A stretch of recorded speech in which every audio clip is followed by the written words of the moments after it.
Now we have changed the name of the first field, renamed it from ID to visit ID. But one thing we have to talk about is the data type of the field. And if we look up here on our toolbar, we'll see data type right here. The default for that ID field that is created by default when a new table is created is auto number. And that means that automatically, as we add records, the value inserted into that field will occur, and it will be beginning at 1, then the next record or row will be 2, and then the next one 3, and so on down that column or down that field. The data type tells the software what type of data will be entered into that field, what kind of data, what characteristics are true about that data. Will it be an auto number where Access automatically assigns a number starting at 1 to each record? Will it be a number data type but not auto, where the user or the person entering the data types in nothing but digits as the data? Like the visit ID number. Maybe the visit ID number is 2653 or something like that. Will it be a character field that can contain numbers in the form of digits, but also alphabetic characters like A, B, C, D, uppercase, lowercase, blank spaces, any of those things, and some of the special characters? Will it be a date type? Will it be a time type? And so it goes on. So in this case, we want to look at the visit ID and change its data type. So we're going to make sure this is selected. So if I click over here, you see how that's deselected. If I click over here at visit ID, you'll see how that becomes highlighted and selected and has a little border around it.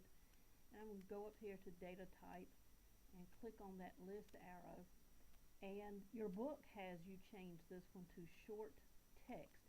Now, it's not really text. We're going to be entering in just digits for this, but text accepts digits, and numbers are stored differently than text, and numbers typically require more storage capacity than text does. Even if data contains all digits, the field does not have to be declared as some type of number data type.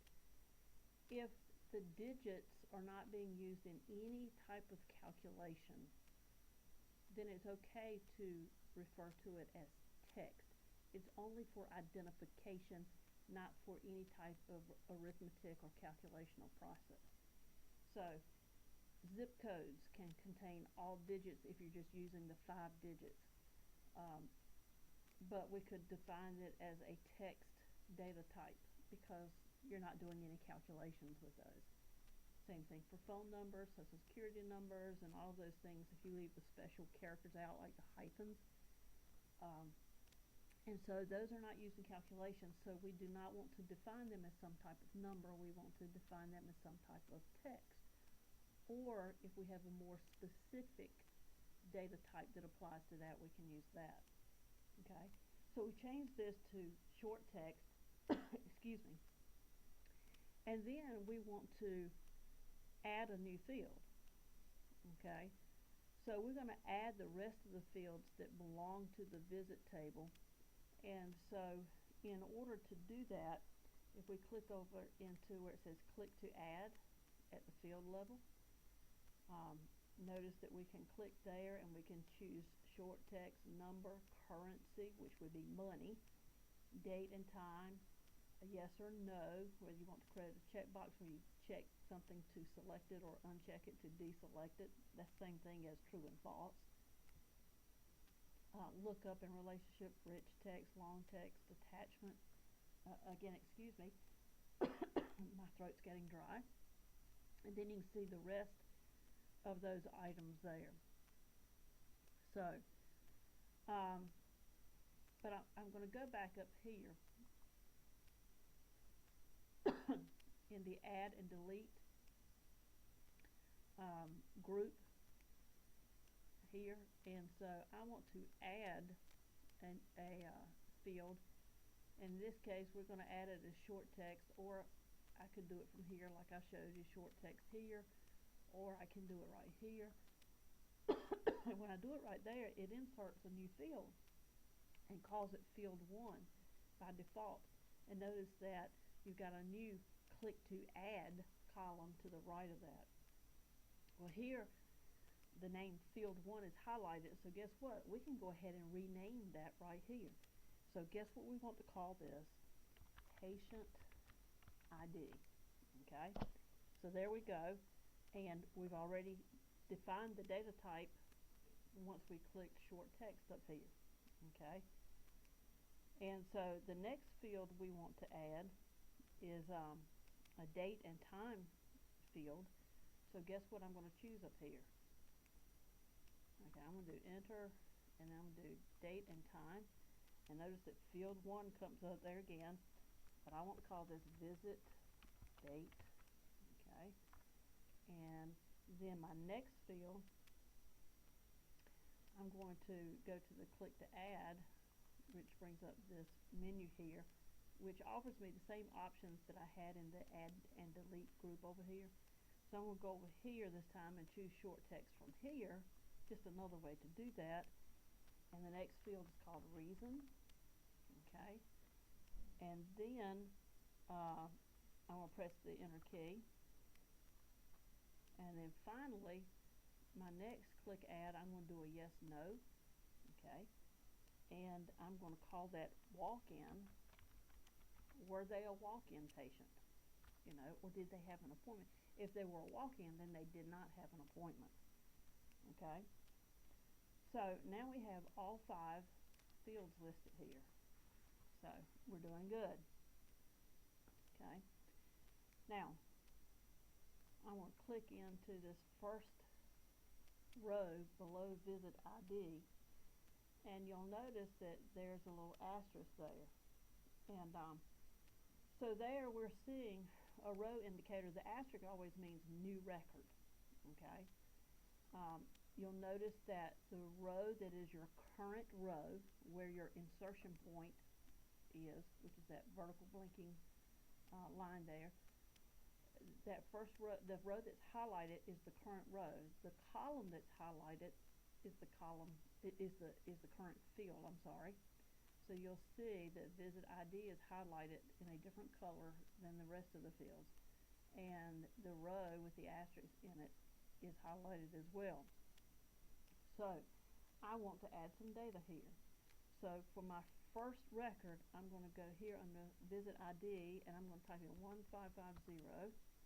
Notice that my record selector has now changed to be a pencil, which means I'm editing the content of that record, that row. Okay? Notice that the next row below that now is not highlighted because it's not my current row, but it does have an asterisk in it indicating that a new record would go in that location whenever I get to it. Okay?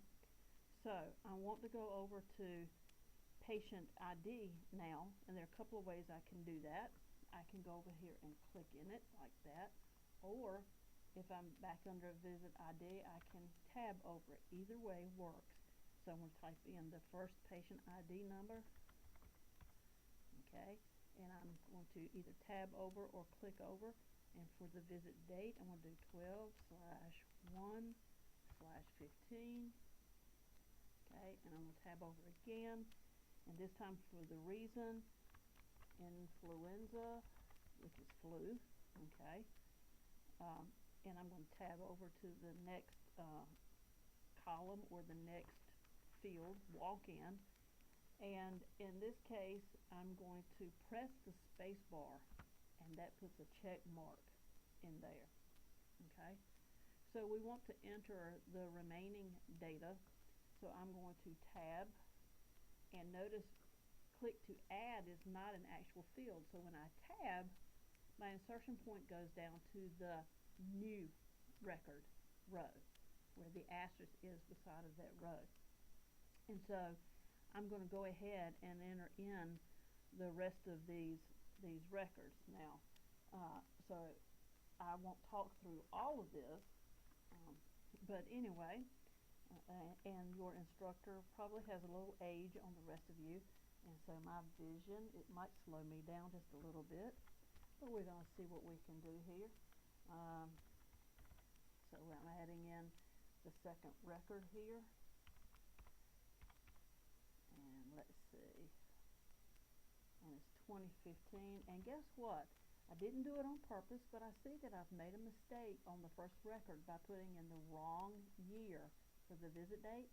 So guess what? I'm going to go back up here, and I can click anywhere in that date, but I'm going to click in here, and I'm going to backspace right there. It's just one way to do this, and add in my 20 to get the correct one. Then I'll click down here where I really want to be, and look at there, it took that change, so it made a correction there. Alright, so the reason for this particular individual is allergies, and it's environmental, okay? And yes, they are a walk-in. And I'm going to press enter, and guess what? I could have done tab, but I did enter. I go down to the next record. I'm going to add in that data. Notice again that my record selector looks like a pencil, which means I'm editing this. 22520, and the date will be /7/2015, and this is annual wellness. Well, they use lowercase, so I'll go back and change that. Visit, and guess what? Annual wellness visit is an appointment, so it's not a walk-in. So guess what I'm going to do? I'm going to press enter, and it goes down to the next record. The only way the check mark gets there is if I press the space bar. So I'm filling my next one. Okay, 22537, and 11/24/2015. Okay, influenza again. I don't want to be around these people because I do not want flu. That's just a little side joke by your instructor. Okay, the next one is visit ID 1530, 22510, 11/10/2015, and seborrheic